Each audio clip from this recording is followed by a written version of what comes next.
She texted, "I'm out of your league anyway. You should have seen this coming." I didn't respond, just packed my things quietly, left the keys on the counter, and sent the screenshots to her father.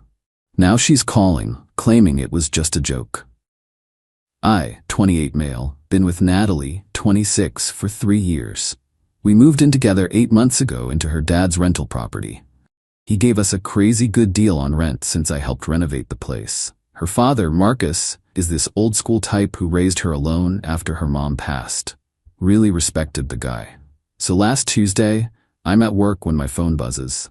It's Natalie, but the message wasn't meant for me. "Derek's picking me up at 7. Tell Connor I'm working late again." Lamal, he's so clueless. Honestly getting bored of this whole thing. I'm out of his league anyway. He should have seen this coming. At least he fixed up Daddy's place nice before I dump him. My hands literally went numb. I screenshotted immediately, then watched 3 dots appear and disappear for like 5 minutes. Finally, "OMG babe, that was for my friend Jess. We're planning her surprise party and I was joking about her boyfriend thinking she's working late. You know I love you." I didn't respond. Couldn't. Just stared at my computer screen for the rest of the day. My coworker asked if I was okay. Apparently I looked like I'd seen a ghost. Here's the thing, I'm not stupid. The working late excuse hit different because she'd been working late twice a week for the past month. Always on Tuesdays and Thursdays. Always came home freshly showered because the office gym finally fixed their hot water. I left work early, went straight to our apartment and started packing. Only took what was mine, my clothes, my gaming setup, the kitchen stuff I bought. Left all the furniture I'd built for her, all the decorations we'd picked together. While packing, I found a receipt in her jacket pocket, hotel parking from last Thursday. Same night she was supposedly at a work dinner. The pettiest part? I just finished installing those floating shelves she wanted last weekend. Spent 6 hours on them. Left them up. Grabbed my birth certificate and important docs from the filing cabinet. That's when I saw her journal sticking out. I know, shouldn't have looked. But I did. Last entry was from Sunday. "Derek makes me feel alive. Connor is sweet but so boring. Once Daddy's place is fully renovated, I'm done. Maybe another month tops." I took photos of those pages too. By 6 p.m. I had everything in my car, left my keys on the kitchen counter with a note. "You were right. I should have seen this coming." Then I sat in my car and did something that felt nuclear at the time. I texted Marcus. "Hey Marcus, sorry to bother you. I'm moving out of the rental. Natalie can explain why. Thought you should see these." Attached the screenshots and journal photos. His response came in 30 seconds. "Stay where you are." I drove to my buddy Ethan's place. Phone started exploding before I even got there. 47 missed calls from Natalie. Texts ranging from, "Baby please let me explain," to "You had no right to text my dad," to "It was a joke Connor please," to "You're really going to throw away 3 years over a misunderstanding?" Marcus called me that night. His voice was cold. Asked if I had somewhere to stay, told me he'd handle getting my deposit back, and said, "I'm sorry son, you deserved better." That was a week ago. The story should end there, right? Nah. This is where it gets interesting. Update 1. Holy crap. Didn't expect this to blow up. Reading your comments gave me strength during a pretty dark time. Some of you asked for updates, so here we go. Remember how I mentioned Natalie's dad Marcus is old school? Turns out that means something. He didn't just get mad. He went full disappointed father mode. First thing he did? Changed the locks on the rental. Natalie called me screaming about it Wednesday morning. Apparently she came home from her work meeting, sure Jan, to find her key didn't work. Marcus was sitting in his truck in the driveway, waiting. According to her frantically texted play-by-play, he made her sit in his truck while he, 1. Showed her the screenshots I sent, 2. Asked her to explain the hotel receipt he'd found when he went to pack her things, 3. Told her she had 30 days to find a new place, but she wasn't living under his roof while disrespecting someone who'd shown nothing but dedication to her. She tried the "it was a joke" line on him. His response? "So was my belief that I raised you right? Damn." But here's where Natalie's entitlement entered the chat. She started demanding I tell her dad it was all a misunderstanding. When I didn't respond, she escalated. Showed up at my workplace Thursday with coffee and my favorite sandwich. making a scene about being a devoted girlfriend trying to save her relationship. Posted on social media about how some people can't take a joke and run to daddy instead of communicating like adults. Told mutual friends I'd been emotionally abusive and controlling. Started a group chat with my friends' girlfriends about how I'd isolated her from her support system. The last one almost worked until my boy Ethan's girl Sarah asked for specifics. Natalie's example? I'd forced her to spend Thanksgiving with my family last year instead of her friends. Sarah knew that was BS because she was at that dinner. Natalie had begged to come because her dad was traveling and she didn't want to be alone. Meanwhile, I stayed quiet, just focused on work and finding a new place. But Marcus? Marcus was conducting his own investigation. Turns out when you own multiple rental properties, you know a lot of people, including the manager at the hotel where that receipt came from. And when you're a respected businessman who's helped that manager's kid get a job, sometimes they check their system for you. Natalie had been there with the same guest 8 times in 2 months. Always Tuesday or Thursday. Always paid cash. Always under D. Mitchell. Derek Mitchell. Her coworker who she'd sworn was just a friend when I'd asked about him months ago. Marcus texted me, found out who Derek is. His wife might want to know about those Tuesday meetings. I told him that wasn't my business. He responded, "You're right, it's mine now." Y'all, this man really said I'll handle it like he was Liam Neeson. Update 2. Buckle up because this week has been absolutely wild. So Marcus did indeed handle it, but not how I expected. This 65-year-old man went full strategic mode. Instead of going to Derek's wife, he went to Derek's father-in-law. Why? Because Derek's Phil is Marcus's golf buddy. And apparently Derek's wife comes from money, like serious money. Derek drives a Tesla and wears designer everything despite being a mid-level account manager. Do the math. Marcus didn't even have to show receipts. Just mentioned over their regular Saturday golf game that he was concerned about some rumors about Derek and a female coworker. Phil said he'd look into it. Monday morning, Derek shows up to work in a Honda Civic. Natalie lost it. Sent me a voice memo crying about how I've ruined her life and Derek's marriage is falling apart because of my vindictive behavior. Said I was a pathetic little man who couldn't handle rejection. Ma'am, you sent the text about being out of my league. To me. By accident. But the entitlement escalation was just beginning. Tuesday, she served me with an invoice. Yes, you read that right. An invoice. For emotional labor, $2,000. 3 years of relationship investment, $5,000. Interior design consultation for the apartment, $1,500. Social reputation damage, $3,000. Total, $11,500. She texted, "This is what you owe me for wasting my time. Pay up or I'm taking you to small claims court." I actually laughed.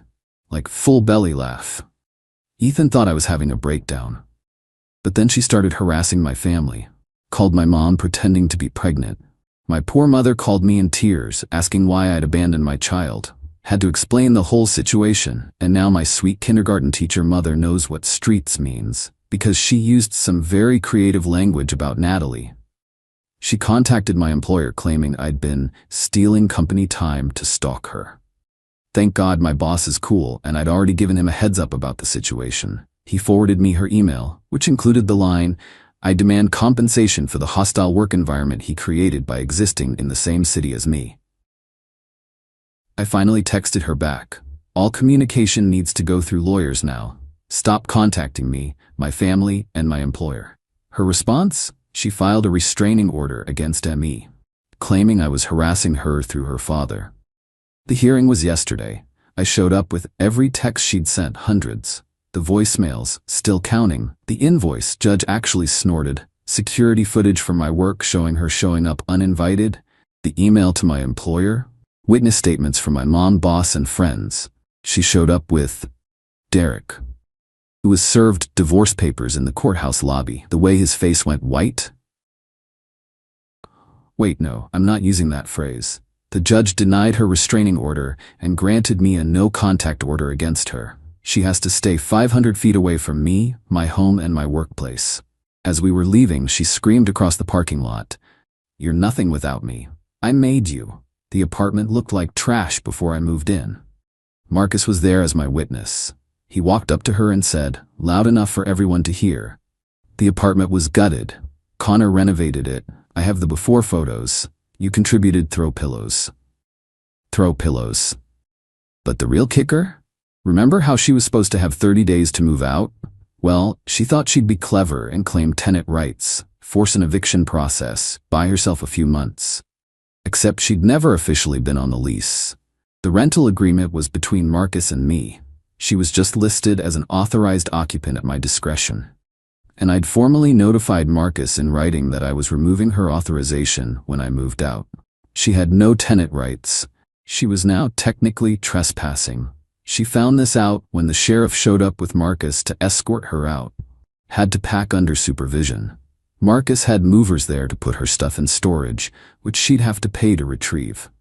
The meltdown was spectacular.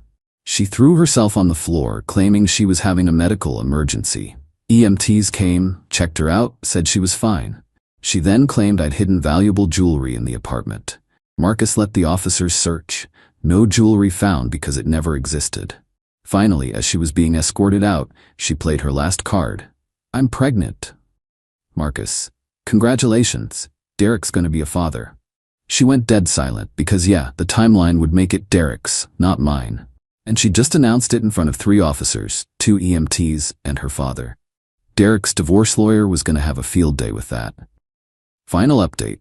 It's been a month since everything went down, and I figured you all deserved one last update. Natalie's life imploded pretty spectacularly. Derek's wife didn't just divorce him, she went scorched earth. Froze their accounts, kicked him out of their house, it was in her name, and her daddy pulled Derek's cushy job at his company.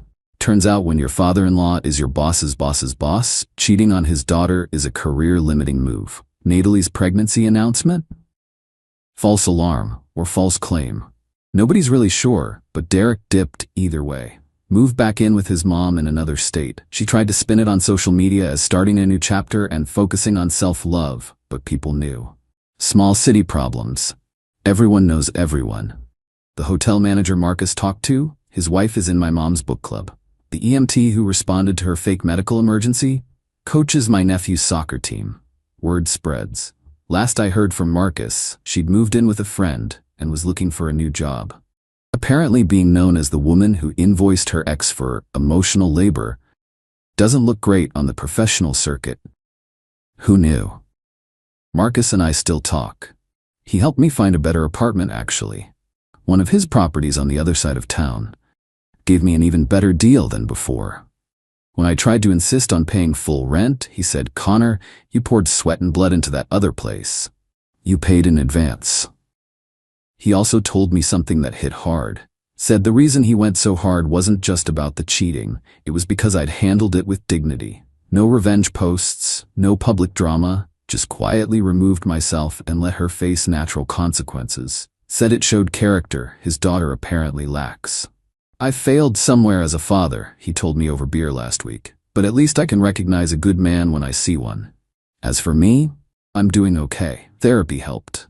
Having a boss who understood helped. My mom referring to Natalie exclusively as that throw pillow girl definitely helped. Started dating again last week actually. Matched with this girl named Claire on an app.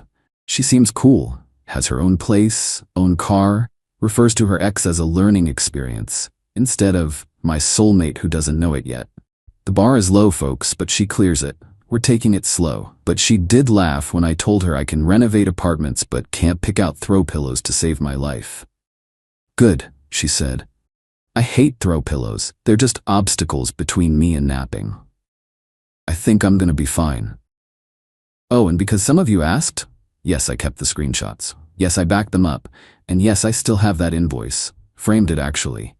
Ethan suggested hanging it in my new apartment as a reminder that bullets can sometimes dodge themselves. Thanks for following this journey, Reddit. Your support meant more than you know. Remember, when someone tells you who they are, believe them. And when they accidentally text you who they are, screenshot that shit. Peace out. Edit, since everyone's asking, no, I don't know if Derek's wife kept the Tesla in the divorce, but according to Marcus's golf buddy, her dad, she did keep the house, the boat, and everything that matters. Make of that what you will. Edit 2. For For those calling this fake, because no judge would grant a no-contact order that fast, it was a temporary order pending a full hearing. Standard procedure when someone shows up with evidence of harassment. The full hearing is next month, but given her behavior at the courthouse, my lawyer says it'll likely be extended. Edit 3. Natalie found this post, got a call from Marcus. Apparently she printed it out and showed up at his house demanding he make me take it down. He told her to stop reading things that upset her. She threatened to sue me for defamation. He reminded her that truth is an absolute defense. She left crying, "I'm not taking it down."